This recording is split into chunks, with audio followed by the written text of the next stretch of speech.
పిల్లలు, ఈరోజు ఇంకో కొత్త కథ తెలుసుకుందామా? అనగనగా ఒక చిన్న పల్లెటూరు, పచ్చని పొలాలు.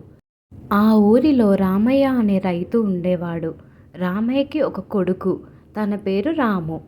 రాము చిన్నవాడు కాదు, పెద్దవాడు కాదు. అల్లరి ఎక్కువ, పని అంటే ఆసక్తి తక్కువ, కానీ మాటల్లో మాత్రం చాలా తెలివైనవాడు.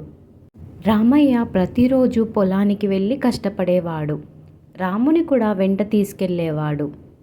రాము చెట్టు కింద కూర్చొని చీమలను చూస్తూ మట్టితో ఆడుకుంటూ సమయం గడిపేవాడు. నాన్న పని చేస్తుంటే రాముకి బోరు కొట్టేది. రాముకి ఒక అలవాటు ఉండేది. ఏదైనా మాట్లాడితే కొంచెం అబద్ధం కలపడం తన అలవాటు. రాము మొదటగా చిన్న అబద్ధాలు, తర్వాత సరదా అబద్ధాలు, చివరికి అలవాటుగా మారిపోయాయి. అలా చెట్టు కింద కూర్చునే బదులు సరదాగా ఏమైనా చేద్దాం అనుకుంటాడు. అంతే పరిగెత్తుకుంటూ ఊర్లోకి వెళ్ళాడు. అలా పరిగెత్తుకుంటూ ఊర్లోకి వెళ్ళి అందరితో ఇలా అంటాడు.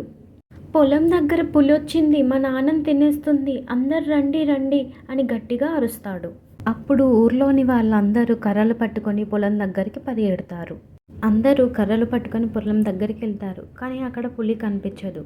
అందరూ రాముని అడుగుతారు పులి ఏదని. రాము అప్పుడు పులి లేదు, ఏమీ లేదు, నేను సరదాకి చెప్పాను అని నవ్వుతాడు.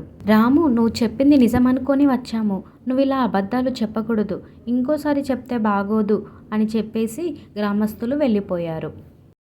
అలా కొన్ని రోజులు గడిచిపోయాయి. రాము మళ్ళీ అదే బూరు, మళ్ళీ అదే ఆలోచన. ఈసారి గట్టిగా అబద్ధం చెప్దాము, అందరూ నమ్ముతారు అనుకొని మళ్ళీ అదే ప్లాన్తో ఊర్లోకి పరిగెడతాడు. అలా పరిగెత్తుకుంటూ ఊర్లోకి వెళ్ళి మళ్ళీ అదే మాట చెప్తాడు. మా పొలంలోకి పులి వచ్చింది, ఈసారి నిజంగానే వచ్చింది, మా నాన్నని తినేస్తుంది, రండి రండి అని అరుస్తాడు. మళ్ళీ ఊరి వారందరూ కర్రలు పట్టుకొని పొలం దగ్గరికి పరిగెడతారు. అలా అందరూ కర్రలు పట్టుకొని పొలం దగ్గరికి చేరుకుంటారు. కానీ ఈసారి కూడా అక్కడ పులి ఉండదు. గ్రామస్తులందరూ రాముని అడుగుతారు పులి ఏది అని. అప్పుడు రాము మళ్ళీ, నేను ఈసారి కూడా అబద్ధం చెప్పాను, పులి లేదు, ఏమీ లేదు అని అంటాడు. ఈసారి గ్రామస్తులకి చాలా కోపం వస్తుంది. రాము, ఇక నీ మాటలు మేము నమ్మము, ఇంకోసారి ఇలా చేస్తే అస్సలు బాగోదు, మేము ఇక రాము అని చెప్పి వెళ్ళిపోతారు. ఎప్పటిలాగే ఒకరోజు సాయంత్రం రామయ్య పొలంలో పనిచేసుకుంటూ ఉంటాడు. రాము చెట్టు దగ్గర కూర్చొని అటూ ఇటూ చూస్తూ ఉంటాడు. ఈసారి నిజంగానే పులి వస్తుంది.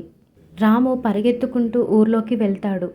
మా నాన్నని పులి తినేస్తుంది, రండి రండి, ఈసారి నిజంగానే వచ్చింది, నేను అబద్ధం చెప్పట్లేదు, ప్లీజ్ అందరు రండి అని అరుస్తాడు. కానీ ఈసారి గ్రామస్తులు అస్సలు నమ్మరు. రాము, ప్రతిసారి నువ్వు ఇలాగే అబద్ధాలు చెప్తున్నావు, మేము అసలు నమ్మము, మేము రాము, నువ్వు వెళ్ళిపో అని అంటారు. పాపం రాము వాళ్ళ నాన్న ఏం చేయాలో అర్థం కాక పరిగెత్తుకుంటూ వెళ్ళి చెట్టు పైన ఎక్కి కూర్చుంటారు. ఇక పులి చేసేది ఏమీ లేక కాసేపు చూసి చూసి అక్కడి నుండి వెళ్ళిపోతుంది. అలా కొంత సమయం తర్వాత రాము మళ్ళీ తిరిగి రామయ్య దగ్గరికి వస్తాడు. రాము వాళ్ళ నాన్న దగ్గరికి వెళ్ళి, నాన్న మీరు బాగానే ఉన్నారా? నా అబద్ధాల వల్లే ఈరోజు మన ప్రాణాలు ప్రమాదంలో పడ్డాయి. రాము, అర్థమైందా? నీ అబద్ధాల వల్ల మనం ఇద్దరము ప్రమాదంలో పడ్డాము, ఇక నుండి అబద్ధాలు చెప్పకు అని చెప్పాడు వాళ్ళ నాన్న. ఇక ఆ రోజు నుంచి రాము ఎప్పుడూ నిజమే చెప్పేవాడు. ఊరిలో అందరూ రాముని ఇష్టపడటం మొదలుపెట్టారు. రాము హ్యాపీగా పెరిగాడు. పిల్లలు, ఇందులోని నీతి ఏంటో అర్థమైందా? అబద్ధం చెప్పే వాళ్ళ మాటలు వాళ్ళు నిజం చెప్పినా కూడా ఎవరూ నమ్మరు. పిల్లలు, ఈ స్టోరీ మీకు నచ్చిందా? నచ్చితే ప్లీజ్ BRR TV ఛానల్ని సబ్స్క్రైబ్ చేసుకోండి. Thank you for watching this video.